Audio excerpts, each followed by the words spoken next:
கர்த்தருக்குள் பிரியமான சகோதரர்களே சகோதரிகளே, இன்றைய நாளில் இங்கே மைக் போட்டுக்கிட்டு அலப்பறை பண்ணிட்டு இருக்காங்க. அதனால கொஞ்சம் டிஸ்டர்பன்ஸாக இருக்குது. கொஞ்சம் கூர்ந்து கவனிங்க. எல்லாரும் மியூட்டில் போட்டுக்கோங்க. இன்றைய நாளில் நாம் 11வது வாரமாக அப்போஸ்தலர் நடுவிலே ஆராய்ந்து கொண்டிருக்கின்றோம். கடந்த வாரத்திலே 13 வசனத்தோடு நிறுத்தினோம். அந்நிய பாஷை என்பது ஆவியானவரின் அற்புதமை ஒழிய அப்போஸ்தலர்கள் தங்கள் வாயினாலே பேசிய ஒரு காரியம் அல்ல என்பதை கடந்த வாரத்திலே நாம் பார்த்தோம். ஏனென்றால் அப்போஸ்தலர்கள் யாவரும் கல்லாதவர்கள், படிப்பறிவு இல்லாதவர்கள். அவர்கள் தங்களுக்கு தெரிந்த மொழியை தான் பேசினார்கள். ஆனால் ஒரே வேளையிலே அங்கே 200க்கு மேற்பட்ட ஜென்ம பாஷைகள், பிறப்பிட மொழிகள் பேசக்கூடிய ஜனங்கள் கூடியிருந்தார்கள். அவர்கள் எல்லோருக்கும் அவரவர்களுடைய பிறப்பிட மொழியிலே கேட்கப்படியாக ஒரு அற்புதத்தை நிகழ்த்தினார் ஆவியானவர். அப்ப அங்கே கூடியிருந்தவர்களில் சிலர் பிரமித்தார்கள், சிலர் கேலி செய்தார்கள். குடிச்சு புட்டு பேசுறாங்கப்பா, இதை போய் கேட்டுக்கிட்டு இருக்கீங்க அப்படின்னு சொன்னார்கள். அப்போ பேதுரு என்ன செய்தார்? 14ஆம் வசனத்திலே இருந்து தொடங்குவோம். அப்பொழுது பேதுரு 11 கூட நின்று அவர்களை நோக்கி உரத்த சத்தமாய், யூதர்களே, எருசலேமில் வாசம் பண்ணுகிற ஜனங்களே, நீங்கள் எல்லாரும் அறிந்து கொள்வீர்களாக என் வார்த்தைகளுக்கு செவி கொடுங்கள் என்றார். முதல் 14ஆம் வசனத்திலே அங்கே கவனிக்கணும், பேதுரு மற்ற அப்போஸ்தலர்கள் எழுந்து நின்றார் என்றுதான் நாம் வாசிக்கிறோம். பேதுரு 11 கூட நின்று என்று சொல்லப்படுகிறது. ஒருவேளை 120 சீஷர்கள் அங்கே பரிசுத்தாவினால் நிரப்பப்பட்டிருந்தால் அவர்களை பற்றி இங்கே குறிப்பு இருந்திருக்கும். ஆனால் 12 அப்போஸ்தலர்கள் மாத்திரமே பரிசுத்தாவியானவரால் நிரப்பப்பட்டார்கள் என்பதற்கு இதுவும் ஒரு சான்றாக உள்ளது. பேதுருவின் பிரசங்கத்தின் தொடக்க வாக்கியம் எப்படிப்பட்டதாக இருந்தது? பேதுரு அங்கு கூடியிருந்த மக்களின் கவனத்தை ஈர்ப்பதற்காக, நீங்கள் எல்லாரும் அறிந்து கொள்வீர்களாக என் வார்த்தைகளுக்கு செவி கொடுங்கள் என்று உரக்க கூறினார். என்ன சொல்றாரு? உரத்த சத்தமாய் சொல்றாரு, யூதர்களே, எருசலேமில் வாசம் பண்ணுகிற ஜனங்களே, நீங்கள் எல்லாரும் அறிந்து கொள்வீர்களாக என் வார்த்தைகளுக்கு செவி கொடுங்கள் என்று முதல்ல ஒரு ரெக்வஸ்ட் வைக்கிறார். அப்போ அடுத்த வசனம் என்ன சொல்றார்? நீங்கள் நினைக்கிறபடி இவர்கள் வெறி கொண்டவர்கள் அல்ல, பொழுது விடிந்து 3ஆம் மணி வேளையா இருக்கிறதே. இந்த வசனத்தில் பேதுரு கூறியவற்றின் சந்தர்ப்ப பொருளை நாம் சற்றே விளக்கமாக பார்ப்போம். மதுபானம் பண்ணுதல் என்பது பாவம் என்று வேதாகமத்தில் பல இடங்களில் சுட்டிக்காட்டப்படுகின்றது. உதாரணமாக பின்வரும் வசனங்களை கவனிப்போம்.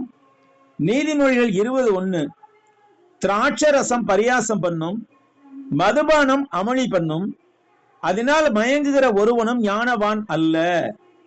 நீதிமொழி 21:17 இவ்வாறு சொல்லப்படுகிறது, சிற்றின்ப பிரியன் தரித்திரனாவான், மதுபானத்தையும் எண்ணெயை விரும்புகிறவன் ஐஸ்வர்யவான் ஆவதில்லை என்று சொல்லுகிறது. நீதிமொழியில் 23:20-21 மதுபான பிரியரையும் பெருந்தீனிக்காரரையும் சேராதே, குடியனும் போஜன பிரியனும் தரித்திரர் ஆவார்கள், தூக்கம் கந்தைகளை உடுத்துவிக்கும் என்று சொல்லுகிறது. இவற்றுக்கெல்லாம் மேலாக நீதிமொழிகள் 23ஆம் அதிகாரத்துல 29 முதல் 35 வசனம் வரை மிக தெளிவாக சொல்லப்படுகிறது. ஐயோ, யாருக்கு வேதனை, யாருக்கு துக்கம், யாருக்கு சண்டைகள், யாருக்கு புலம்பல், யாருக்கு காரணமில்லாத காயங்கள், யாருக்கு இரத்த கலங்கின கண்கள், மதுபானம் இருக்கும் இடத்திலே தங்கி தரிப்பவர்களுக்கும் கலப்புள்ள சாராயத்தை நாடுகளுக்கும் தானே. மதுபானம் இரத்த வர்ணமாய் இருந்து பாத்திரத்தில் பளபளப்பாய் தோன்றும் போது நீ அதை பாராதே. அது மெதுவாய் இறங்கும், முடிவில் அது பாம்பை போல் கடிக்கும், விரியனை போல் தீன்றும். உன் கண்கள் பரஸ்திரீகளை நோக்கும். பரஸ்திரீகள் என்று தமிழிலே மொழிபெயர்த்திருக்கிறார்கள். ஆனால் ஆங்கிலத்திலும் எபிரேய மொழியிலையும் அந்நியமானவற்றை நோக்கும் என்றுதான் சொல்லப்பட்டிருக்கிறது. ஸ்திரீகள் என்று சொல்லப்படவில்லை. இங்க ஸ்ட்ரேஞ்ச் திங்ஸ் என்றுதான் சொல்லப்பட்டிருக்கிறது. உன் உள்ளம் தாறுமாறானவைகளை பேசும். நீ நடுக்கடலிலே சயனித்திருக்கிறவனை போலவும் பாய்மர தட்டிலே படுத்திருக்கிறவனை போலவும் இருப்பாய். என்னை அடித்தார்கள், எனக்கு நோகவில்லை. என்னை அறைந்தார்கள், எனக்கு சொரணை இல்லை.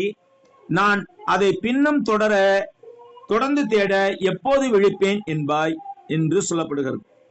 அதே மாதிரி ஏசாயா 5:11 சாராயத்தை நாடி அதிகாலமே எழுந்து மதுபானம் தங்களை சூடாக்கும்படி தரித்திருந்து இருட்டி போகும் அளவுக்கு குடித்துக் கொண்டே இருக்கிறவர்களுக்கு ஐயோ என்று சொல்லுகிறது. ஓசியா 4:11 வேசித்தனமும் திராட்சை ரசமும் மதுபானமும் இருதயத்தை மயக்கும் என்று சொல்லப்படுகிறது. ஆபகுக் 2:5 அவன் மதுபானத்தினால் அக்கிரமம் செய்து அகங்காரியாகி வீட்டிலே தெரியாமல் இருப்பான் என்று சொல்லப்படுகிறது. எபேசியர் 5:18-19 கூட புதிய ஏற்பாட்டிலே துன்மார்க்கத்திற்கு ஏதுவான மதுபான வெறி கொள்ளாமல் ஆவியினால் நிறைந்து சங்கீதங்களினாலும் கீர்த்தனைகளினாலும் ஞானப்பாட்டுகளினாலும் ஒருவருக்கு புத்தி சொல்லிக் கொண்டு உங்கள் இருதயங்களில் கர்த்தரை பாடி கீர்த்தனம் பண்ணி என்று சொல்லப்படுகிறது. யூதர்களாகிய அப்போஸ்தலர்கள் ஜெபாலயங்களில் இந்த வசனங்களையும், அதாவது திராட்சை ரசம் அல்லது மதுவின் தீமைகளை விளக்கும் வேதத்தின் மற்ற பகுதியை கேட்டு வளர்ந்திருப்பார்கள். மேலும் அவர்கள் இயேசுடன் இருந்த 3.5 ஆண்டுகளில் அத்தகைய போதனைகளுக்கு அவர்கள் நன்கு பழகி இருப்பார்கள். எனவே பேதுரு இங்கே கூறியதின் சூழல் என்னவென்று பார்க்கும்போது, அங்கே அப்போஸ்தலர்கள் திராட்சரசம் குடிக்கவோ மதுபானம் பண்ணவோ அல்லது அதனால் போதை அடையவோ இல்லை என்பதுதான் இங்கே சந்தர்ப்ப பொருளாக இருக்கிறது. மேலும் அப்போஸ்தலர்கள் பரிசுத்தாவியானவரை பெற்றுக்கொண்டு அவரது அற்புத வல்லமையினால் அயல்மொழிகளை பேச தொடங்கியது காலை பொழுது ஆகும். இதைத்தான் அவர் பொழுது விடிந்து 3ஆம் மணி வேளையாய் இருக்கிறதே என்றார். பொழுது விடுகிறதே 1ஆம் மணி என்று சொல்வார்கள், 6 மணியை. அப்ப 6, 7, 8, 9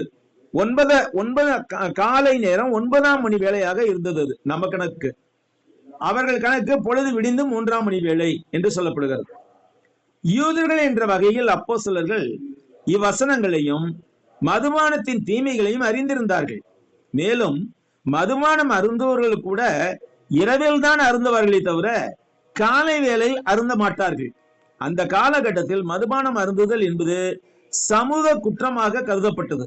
எனவே மதுபானம் பண்ணுவோர் யாரும் அறியாமல் இரவு வேளையில் அருந்திவிட்டு படுக்க செல்வார்கள். ஒருவேளை ஒரு சிலர் தெருக்களில் வந்து வம்பு வழக்கில் ஈடுபட்டு இருந்திருக்கலாம். ஆனாலும் இன்றைய நாட்களில் இருப்பது போன்ற மதுபானம் அருந்துதல் என்பது அன்று மிகவும் பரவலாகவோ அல்லது அதிகமான மக்களால் வெகுவாக கை கொண்ட பழக்கமாகவோ இருந்ததில்லை. இன்றைக்கு பாருங்க, காலை 7 மணிக்கே போய் நின்றான் லைன்ல, டீ கடையில நிக்கிறது மாதிரி. ஆனால் அந்த காலத்திலே மதுபானம் பண்ணுதல் என்பது ஒரு கெட்ட பழக்கம், பாவ பழக்கம் என்று கருதப்பட்டிருந்தது. எனவே அங்க பேதுரு சொல்ற, இப்பதான் பொழுது விடிந்து 3ஆம் மணி வேலையா இருக்கிறது, இப்ப போய் யாராவது தண்ணி அடிப்பாங்களையா என்று கேட்கிறார். 16வது வசனத்தை சொல்லுகிறார், தீர்க்கதரிசியாகிய யோவேலினால் உரைக்கப்பட்டபடியே இது நடந்து இருக்கிறது. தீர்க்கதரிசியாகிய யோவேல் ஏற்கனவே சொல்லி இருக்கிறாரு, அவர் சொன்னபடிதான் இது நடந்தேருது அப்படின்னு சொல்றார். யோவேல் தீர்க்கதரிசியை பற்றி ஒரு சிறிய குறிப்பை பார்ப்பாங்க. யோவேல் தீர்க்கதரிசன புத்தகம் எழுதப்பட்ட காலத்தை பற்றி குறிப்பிடுதல் மிகவும் கடினமானதாக இருக்கிறது. பெரும்பாலான தீர்க்க தரிசன எழுத்தாளர்களைப் போல யோவேல் தமது காலகட்டம் பற்றிய தெளிவான குறிப்பை கொடுக்கவில்லை. குறிப்பாக யோவேல் தம் காலத்தில் ஆட்சி செய்த அரசர்களை பற்றி குறிப்பிடுவதை தவிர்த்தார். யோவேல் புத்தகம் எழுதப்பட்ட தேதியை கணக்கிடுவதற்கான மிகவும் அழுத்தமான வாதங்களில் ஒன்று பின்வருமாறு. யூதாவை ஆண்ட ஒரே பெண்ணான அத்தாலியாள் என்ற ராணியின் காலத்திற்கு பின்னர் நிகழ இருந்ததை தீர்க்க தரிசனம் கூறினார். யூதாவை ஆண்ட அந்த ஒரே பெண் ராணி யார் என்று பார்க்கும்போது அத்தாலியாள். அவள் கிமு 835 ஆண்டாள். அதற்கு பிறகு, அந்த காலத்துக்கு பிறகு நடக்க இருந்ததை யோவேல் தீர்க்கதரிசனமாக கூறினார். அவளது அதாவது அத்தாலியாளுடைய பேரன் பேர் யோவாஸ். அவன் சிறுவனாக இருந்தான். அத்தாலியால் அப்பொழுதே மரித்து விட்டால். அதன் பிறகு யோவாஸ் தன்னுடைய சிறு வயதிலே சிறுவனாக இருக்குவதை பதவியேற்றுக் கொண்டார். ஆனால் யோவாஸ் ஆட்சி செய்ய முடியாத அளவுக்கு மிகவும் சிறுவனாக இருந்ததால் அவனுக்கு தக்க வயது வரும் வரை அவனுக்கு பதிலாக ஆசாரியரான யோகிதா ஆட்சி செய்தார். இந்த காலகட்டத்தில் யோவேல் தீர்க்கதரிசனம் உரைத்ததால் அவர் அதிகாரப்பூர்வமான அரசராக எவரையும் குறிப்பிடவில்லை என்பது அர்த்தமுள்ளதாக உள்ளது. யோவேல் தீர்க்கதரிசன புஸ்தகம் ஆசாரியர்கள், தேவாலய சடங்கு முறைகள் மற்றும் கிமு 9ஆம் நூற்றாண்டின் பிற்பகுதியில் முக்கியத்துவம் வாய்ந்திருந்த பெனிக்கே, பெலிஸ்தியா, எகிப்து மற்றும் ஏதோம் போன்ற நாடுகளை பற்றியும் போதுமான அளவுக்கு குறிப்பிடுகிறது. இவை அனைத்தும் ஏறக்குறைய கிமு 835 அல்லது அதற்கு பிறகு யோவேல் தீர்க்கதரிசனம் எழுதப்பட்டதை நிரூபிக்கிறது. எலிசா என்பவர் யோவேலின் சமகால தீர்க்கதரிசி ஆவார். யோவேலின் புத்தகம் அதன் தீர்க்கதரிசன தீர்ப்பை யூதா என்ற தெற்கு ராஜ்யத்தின் மீது உரைக்கிறது. சீயோன் மற்றும் தேவாலய வழிபாடு பற்றிய யோவேலின் குறிப்புகள் உள்ளன. எனவே அவர் யூதாவில் எருசலேம் நகரத்திலேயே வாழ்ந்திருக்கலாம் என்பதை இது காண்பிக்கிறது. இங்கு பேதுரு சுட்டி காண்பித்த தீர்க்கதரிசன வசன பகுதி இது. யோவேல் 2ஆம் அதிகாரம் 28 to 32 முன்னுரைக்கப்பட்டதை பேதுரு சுட்டி காண்பித்தார். அந்த வசனத்தை பின்னாடி நம்ம பார்க்க போகிறோம். 17ஆம் வசனத்திலே கடைசி நாட்களில் மாமிசமான யாவர் மேலும் என் ஆவியை ஊற்றுவேன் என்று தொடங்குகிறார். யோவேல் தீர்க்கதரிசன முதல் பகுதி கடைசி நாட்களில் மாமிசமான யாவர் மேலே என் ஆவியை ஊற்றுவேன். இதுல கடைசி நாட்கள் என்ற சொற்றொடரை சற்றே விளக்கமாக பார்ப்போம். ஒரு ஆண்டின் கடைசி நாட்கள் என்று நாம் பொதுவாக டிசம்பர் மாதத்தின் பிற்பகுதியை குறிப்பிடுவோம். அது போலவே ஒரு குறிப்பிட்ட யுகத்தில் வாழ்ந்த தீர்க்கதரிசி கடைசி நாட்கள் என்று குறிப்பிடுவது அவர் வாழ்ந்த யுகத்தின் கடைசி நாட்கள் என்றுதான் அர்த்தப்படுகிறது. யோவேல் நியாயப்பிரமாண யுகத்தில் வாழ்ந்தவர். எனவே அவர் இங்கு நியாயப்பிரமாண யுகத்தின் அல்லது பழைய ஏற்பாட்டு காலத்தின் கடைசி நாட்களே குறிப்பிட்டார். ஒவ்வொரு யுகமும் முடிந்து புதிய யுகம் தோன்றுகிற வேளையில் தேவன் அற்புதங்களையும் அடையாளங்களையும் வெளிப்படுத்தினார். பாருங்க, பிதாக்களின் யுகத்தின் தொடக்கத்தில் தேவன் அற்புதமாக இந்த அண்டத்தை தமது வார்த்தையினால் படைத்தார். இரண்டாவது, நியாயப்பிரமாண யுகத்தின் தொடக்கத்தில் தேவன் 1000-10000 தூதர்கள் மத்தியில் தொடக்கூடியதும் அக்கினி பற்றிய விதமான சீனாய் மலையில் மந்தாரம், இருள், பெருங்காற்று என்ற அதிசயங்கள் மத்தியில் தமது நியாயப்பிரமாணத்தை தாமே எழுதி மோசேயிடம் கையளித்தார். மூன்றாவது, கிறிஸ்துவின் யுகத்தின் தொடக்கத்தில் பலத்த காற்றின் முழக்கத்துடன் பரிசுத்த ஆவியானவர் அப்போஸ்தலர் மீது இறங்கினார். மேலும் இந்த யுகத்தின் தொடக்க காலத்தில் வசனங்களை உறுதிப்படுத்துவதற்காக இங்கு கூறப்பட்ட அற்புதங்களும் அடையாளங்களும் நடைபெற்றன. அப்போஸ்தலர் நடவடிக்கைகள் முழுவதிலுமே அற்புதங்கள் அடையாளங்கள் நிறைய கூறப்படுகிறது. இது அத்தனை எதற்காக செய்யப்பட்டன? வசனத்தை உறுதிப்படுத்துவதற்காக, வேறு ஒரு காரியத்திற்காகவும் அல்ல. இங்கே கடைசி நாட்களில் என்ற சொற்றொடர் நியாயப்பிரமாணம் முடிவடைந்து கிறிஸ்துவின் பிரமாணம் தொடங்கும் காலகட்டத்தின் நாட்களை குறிக்கிறது. இது பெந்தகோஸ்தே நாள் அன்று தொடங்கிற்று மற்றும் இதன் நிறைவேற்றம் கிறிஸ்துவின் யுகம் முழுமையும் நடக்கும் என்று நாம் கூறலாம். ஆனாலும் இந்த நிறைவேற்றம் நடைபெற்ற வகை குறித்து நாம் முழுமையாக ஆராய்தல் அவசியம். வசனத்தை உறுதிப்படுத்த தொடக்க கால கிறிஸ்தவ சமூகத்தில் பல வகையான அற்புதங்களும் அடையாளங்களும் கர்த்தரால் நடப்பிக்கப்பட்டன. மார்க் தம்முடைய நற்செய்தி நிறைவில் சொல்றாரு. மார்க் 16:19-20 இவ்விதமாய் கர்த்தர் அவருடனே பேசின பின்பு பரலோகத்துக்கு எடுத்துக் கொள்ளப்பட்டு தேவனுடைய வலது வாரத்தில் உட்கார்ந்தார். அவர்கள் புறப்பட்டு போய் எங்கும் பிரசங்கம் பண்ணினார்கள். கர்த்தர் அவருடனே கூட கிரியை நடப்பித்து அவர்களால் நடந்த அடையாளங்களினாலே வசனத்தை உறுதிப்படுத்தினார். ஆமென் என்று சொல்லப்படுகிறது. அப்போ அற்புதங்கள் அடையாளங்கள் முதல் நூற்றாண்டின் தொடக்கத்தில் செய்யப்பட்டது காரணம் என்னன்னாக்கா, எழுதப்பட்ட வசனம் இல்லாததுனாலே வசனத்தை உறுதிப்படுத்த வேண்டும். இன்று நமக்கு உறுதிப்படுத்தப்பட்ட வசனங்கள் இருப்பதால் அற்புத அடையாளங்கள் நடப்பில் இல்லை என்று உறுதியாகவே கூற முடியும். மேலும் தேவன் தாம் அருளும் ரட்சிப்பிற்கு சாட்சி அளிக்கத்தான் இந்த அற்புதங்கள் மற்றும் அடையாளங்களை பயன்படுத்தினார் என்பதை எபிரேயர்களின் ஆசிரியர் இவ்வாறு உரைத்தார். எப்படி? 4வது வசனம், எபிரேயர் 2ஆம் அதிகாரம் 4வது வசனம். அடையாளங்களினாலும் அற்புதங்களினாலும் பலவிதமான பலத்த செய்கைகளினாலும் தம்முடைய சித்தத்தை, அதாவது தேவன் தம்முடைய சித்தத்தின்படி பகிர்ந்து கொடுத்த பரிசுத்தாவின் வரங்களினாலும் தேவன் தாமே சாட்சி கொடுத்ததுமாய் இருக்கிற இவ்வளவு பெரிதான ரட்சிப்பை குறித்து நாம் கவலையற்று இருப்போமானால் தண்டனைக்கு எப்படி தப்பித்துக் கொள்வோம் என்று கேட்கிறார். ஆக தேவனே சாட்சி கொடுத்தார். அற்புதங்கள் அடையாளங்களினாலே தேவனே சாட்சி கொடுத்தார் ரட்சிப்பை குறித்து. இங்கே இந்த வசனங்களில் கூறப்படும் அற்புதங்களின் நோக்கம் என்ன? மார்க் நற்செய்தியின் கடைசி வசனத்தில் தெளிவாக குறிப்பிடப்பட்டது. நம்ம ஏற்கனவே பார்த்தோம். அவர்கள் புறப்பட்ட போய் எங்கும் பிரசங்கம் பண்ணினார்கள். கர்த்தர் அவர்களுடைய கிரியை நடப்பித்து அவர்களால் நடந்த அடையாளங்களினாலே வசனத்தை உறுதிப்படுத்தினார். வசனத்தை உறுதிப்படுத்த இன்றைக்கு நாம் அற்புத அடையாளங்கள் செய்ய வேண்டுமா? ஏற்கனவே உறுதிப்படுத்தப்பட்ட வசனங்களை இன்று நாம் அற்புத அடையாளங்கள் செய்து உறுதிப்படுத்தப்பட தேவையில்லை. மேலும் அற்புத அடையாளங்கள் செய்யும் வரங்கள் அப்போஸ்தலர் கைகளின் மூலமாக மட்டும்தான் மற்ற கிறிஸ்தவர்களுக்கு தேவனால் அருளப்பட்டது. அப்போஸ்தலர் கை வைப்பாங்க, ஆனா தேவன் தம்முடைய சித்தத்தின்படி பகிர்ந்து கொடுப்பார் வரங்களை. அப்போஸ்தலர் கை வைக்கலைனாக்கா பரிசான வரம் கிடைக்காது. இன்றைக்கு அப்போஸ்தலர் யார் நம்முடைய உயிரோடு இருக்கிறார்களா? இல்லை. எனவே நாம் அற்புத அடையாளங்கள் செய்யும் வரங்களை பெறுவதற்கு எந்த விதமான வழியும் கிடையாது. நாம் இன்றைய நாட்களில் அற்புத அடையாளங்களை செய்ய முடியாது மற்றும் அதற்கு எந்த அவசியமும் கிடையாது. முதல் நூற்றாண்டோடு அற்புத அடையாளங்கள் செய்யும் வரங்கள் முடிவு பெற்றன. ஏனென்றால் அவை கொடுக்கப்பட்ட நோக்கம் முதல் நூற்றாண்டிலே நிறைவு பெற்று விட்டது. இதை பற்றி பவுல் எழுதினார். என்ன சொல்லியிருக்கார் பார்ப்போம். 1 கொரிந்தியர் 13ஆம் அதிகாரம் 8 to 10 வசனங்கள் என்ன எழுதியிருக்காருன்னு பாருங்க.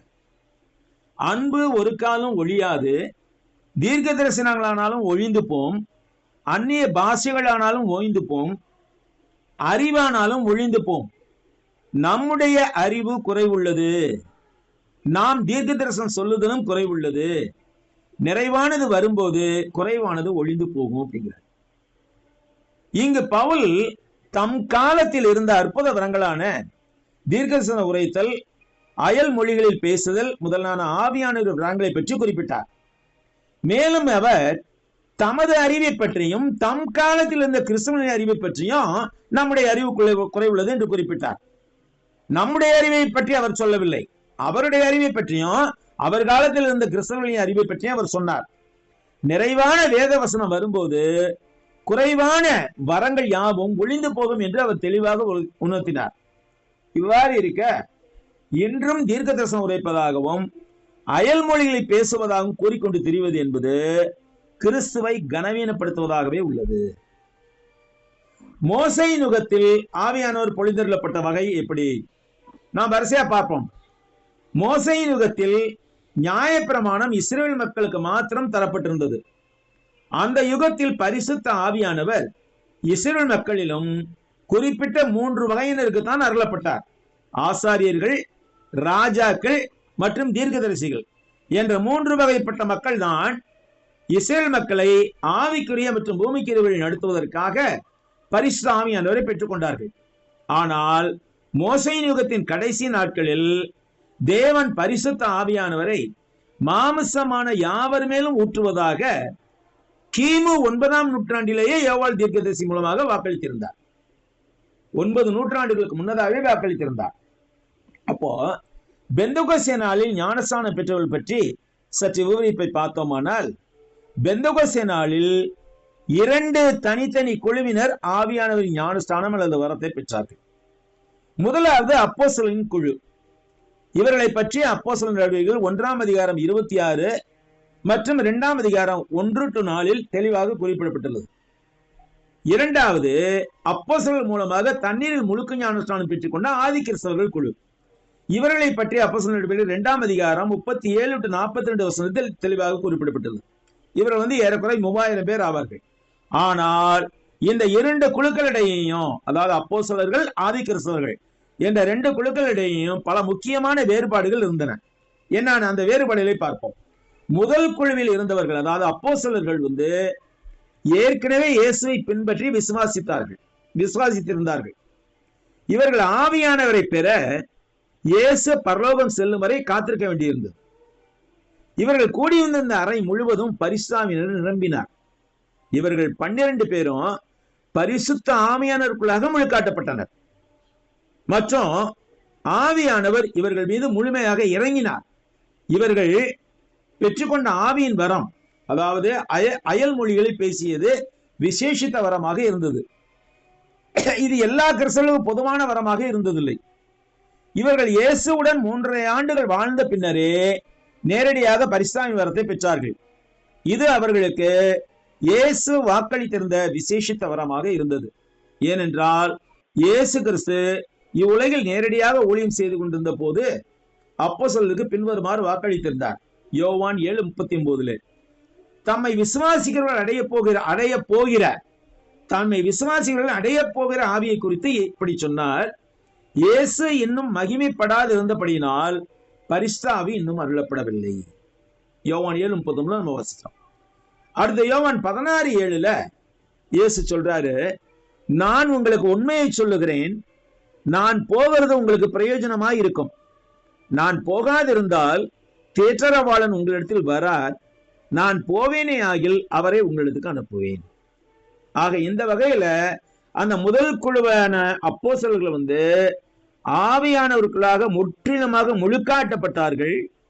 அதோடு கூட ஆவியானவரின் வரத்தை அளவற்ற வகையிலே பெற்றுக் கொண்டார்கள். இரண்டாவது குழு யாரு? பெந்தகோஸ்தே நாளில் பேதுரு பிரசங்கித்ததை கேட்ட பின்பு ஞானஸ்நானம் பெற்று விசுவாசிகளானவர்கள். இந்த இரண்டாவது குழுவை சேர்ந்தவர்கள் ஏறக்குறை 3000 பேர் விசுவாசித்து ஞானஸ்நானம் பெற்ற போது பரிசாவியை பெற்றார்கள். இது அயல்மொழியில் பேசல் உட்பட எந்தவித சிறப்பு வரங்களும் இல்லாமல் பொதுவாக அவர்கள் கொடுக்கப்பட்ட வரமாக இருந்தது. இதை பற்றி அப்போஸ்தலர் 2:38 பேதுரு சொல்றாரு. நம்ம பின்னாடி வாசிக்க போறோம். பேதுரு அவர்களை நோக்கி, நீங்கள் மனம் திரும்பி ஒவ்வொருவரும் பாவம் மன்னிப்புக்கென்று இயேசு கிறிஸ்து நாமத்தினாலே ஞானஸ்நானம் பெற்றுக் கொள்ளுங்கள், அப்பொழுது பரிசுத்த ஆவியின் வரத்தை பெறுவீர்கள் என்று கூறினார். பரிசுத்த ஆவியை ஒரு வரமாக பெறுவீர்கள் என்றுதான் அங்கே இருக்க வேண்டும். கிரேக்க மொழியில அப்படித்தான் உச்சரிப்பு வருகிறது. தமிழ்ல கொஞ்சம் மாற்றி போட்டாங்க, பரிசுத்த ஆவியின் வரத்தை பெறுவீர்கள் என்று. ஆனால் பரிசுத்த ஆவியையே ஒரு வரமாக பெறுவீர்கள் என்றுதான் அது இருக்க வேண்டும். அது அன்றும் என்றும் இனி என்றென்றும் கிறிஸ்தவர்களின் பொது அனுபவமாக உள்ளது. இதை பற்றி விரிவாக பிற்பாடு தொடர்ந்து படிப்போம். மாமிசமான யாவர் மேலும் என்பதை, மாமிசமான யாவர் மேலும் என் ஆவியை ஊற்றுவேன் என்பதை சற்றே விவரிப்பாக காண்போம். இது இயேசு கிறிஸ்துவை விசுவாசித்து ஞானஸ்நானம் பெற்றுக்கொள்ளும் ஒவ்வொருவர் மீதும் இறங்கி குடிகொள்ளுகின்ற பரிசுத்த ஆவியானவரை குறிக்கிறது. இயேசு கிறிஸ்துவின் புதிய ஏற்பாட்டின்படியான கிறிஸ்தவர்கள் யாவருக்குள்ளும் பரிசுத்த ஆவியானவர் குடிகொள்கின்றார். நாம் உண்மையான உயிருள்ள மற்றும் அன்பு நிறைந்த தேவனுக்கு பிரியமான வகையில் வாழும்படி அவர் நம்மை வழிநடத்துகின்றார். இவ்வாறு ஞானஸ்நானம் பெற்றவர்கள் தங்கள் வாழ்வை தேவன் விரும்பும் வகையில் மாற்றியமைத்துக் கொள்ளுகின்றோம். இவ்வாறு இவர்கள் 1 கொரிந்தியர் 12:8 குறிப்பிடப்பட்ட பரிசான விசேஷித்த வரங்களில் 9 ஏதாவது பெற வேண்டும் என்றால் இவர்களின் தலை மீது, அதாவது நம்மீது அப்போஸ்தலர் கையில வைத்து ஜெபிக்க வேண்டும். எவ்வாறுதான் ஆதி சபையில் பரிசுத்தாவியானவர் அருளப்பட்டார். நடவடிக்கை புத்தகத்தின் வசனங்களை தொடர்ந்து நாம் படிக்கும் போது ஆவியானவர் அருளப்பட்ட விதம் பற்றி இன்னும் அதிகமாக புரிந்து கொள்வோம். இங்கு ஒரே ஒரு நிகழ்வை மாத்திரம் ஆராய்வோம். அப்போஸ்தலர் 6ஆம் அதிகாரத்தில் ஆதிசபையார் யாவரும் விசுவாசமும் பரிசுத்தாவியும் நிறைந்தவர்களாய் இருந்த 7 பேரை தேர்ந்தெடுத்து அப்போஸ்தலர் முன்பாக நிறுத்தினார்கள். நல்லா கவனிங்க. விசுவாசமும் பரிசுத்தாவியும் நிறைந்தவர்களாய் இருந்த 7 பேரை அப்போஸ்தலர் முன்பாக நிறுத்தினார்கள். அவர்கள் தலையில் மீது அப்போஸ்தலர் தங்கள் கையில வைத்து ஜெபித்த போது அந்த 7 பேருக்கும் தேவன் தமது விருப்பத்தின்படியே பரிசுத்த ஆவியானவர் விசேஷித்த வரங்களை பொழிந்தருளினார். ஏற்கனவே அவங்கள்ட்ட பரிசுத்தாவி நிரம்பி இருக்கிறார், ஞானஸ்நானம் பெற்ற பரிசுத்தாவி. ஆனா அங்கே அப்போஸ்தலர் கையில வைத்த போது தேவன் ஆவியானவருடைய விசேஷித்த வரங்களை பொழிந்தருளினார். அந்த 7 பேரும் தாங்கள் பெற்றுக்கொண்ட விசேஷித்த வரங்களின்படியாக அற்புதங்கள் செய்ய முடிந்தது. ஆனால் அவர்கள் பெற்றுக்கொண்ட பரிசுத்தாவியின் விசேஷித்த வரங்களை அவர்கள் பிறருக்கு பகிர்ந்தளிக்க முடியவில்லை. எப்படி? இந்த 7 பேரில் ஒருவரான பிலிப்பு என்பவர் சமாரியாவுக்கு சென்று அங்கே அற்புதங்களை நிகழ்த்தினார். அங்கு மக்கள் கிறிஸ்துவை ஏற்றுக்கொண்டு ஞானஸ்நானம் பெற்றார்கள். ஆனால் பிலிப்பு தான் பெற்ற வரங்களை அவர்களுக்கு பகிர்ந்தளிக்க முடியாதவராய் இருந்தார். அப்போஸ்தலரான பேதுருவும் யோவானும் அங்கு சென்று சீஷர்கள் மீது கைகளை வைத்து ஜெபித்த போதுதான் பரிசுத்தாவின் விசேஷித்த வரம் அவர்களுக்கு அருளப்பட்டது. இதை பற்றி விரிவாக நாம் அப்போஸ்தலர் 6ஆம் அதிகாரத்தில் படிப்போம். பிரியமானவர்களே, வரங்களில் வித்தியாசம் உண்டு என்பதை நாம் அறிவோம். எல்லாரும் அப்போஸ்தலர்கள் அல்ல, 12 பேர்களே அப்போஸ்தலர்கள். அந்த அப்போஸ்தலர் யாரும் இன்று நம்முடைய உயிரோடு கிடையாது. எனவே நமக்கு ஆவியான விசேஷித்த வரங்கள் அருளப்படுவது கிடையாது. ஆனால் நாம் ஞானஸ்நானம் பெற்று கிறிஸ்தவர்கள் ஆன போது அல்லது ஆகும் போது நமக்குள் குடிகொண்டு நம்மை நல்வழிப்படுத்தும் அளவுக்கு பரிசுத்தாவியானவர் நமக்கு அருளப்படுகிறார். இதை நாம் நன்றாக புரிந்து கொண்டால் தான் இனி வரக்கூடிய வசன பகுதிகளை நாம் உணர்ந்து கொள்ள முடியும். இத்துடன் நாம் இன்றைய நாளிலே இந்த செய்தியை முடித்துக் கொள்வோம். கர்த்தருக்கு சித்தமானால் அடுத்த வாரம் இதே நாளிலே இதே நேரத்திலே நாம் மீண்டுமாக இதை தொடருவோம். நன்றி சகோதரர்களே, சகோதரிகளே.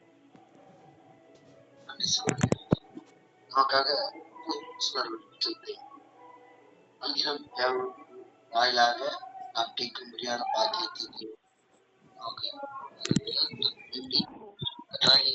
மூலமாய் ஆவிசுத்தத்தை முடிவு ஜீவத்தினை